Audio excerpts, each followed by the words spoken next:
来看这件，这是连接到台北市、新北市的中孝桥，伫透早5点50分发生着严重的事故。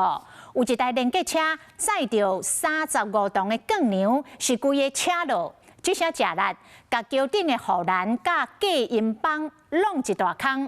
更紧阿妈头线甲龟头卡，整个现场是离架架路苍苍。上主要是这台连接车超载，车顶的杠牛嘛绑了无好势。这个司机妨用公共危险罪移送法办，上届加载的是，并无造成伤亡。透早车是无几台，雄雄高起桥顶隔音墙，阿妈托护栏安尼绑起，现场无因散布，这是中孝桥顶。单山的货柜车链条掉了之后翻了。35吨的杠牛为连接车的后车斗全咧并落去，将这个隔音墙甲这护栏拢弄坏去。桥面的铁机啊看现现，外车道破一孔差不多15公尺宽。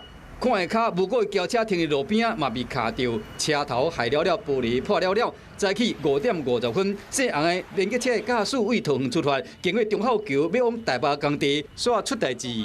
怪声音，然后我看到后视镜的时候，就看到他已经往外跑了，不可能完全停止啊，可能会更惨。我觉得他时速有点快，所以才那个怎么弄重心不稳。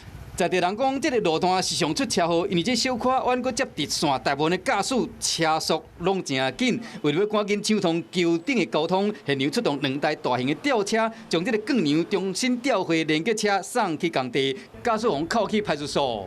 我天，这是没有固定好吗？记者伫问吊车驾驶拢无讲话，这个杠牛一个落落嘛，弄出真侪问题。我们发现讲，这台车超载上无一档，车顶的杠牛嘛无固定好势，拢依法开罚单。桥面歹去，剩单线会当通行，用路人经过时拢会惊。这个姓洪驾驶被依照公共危险罪移送侦办。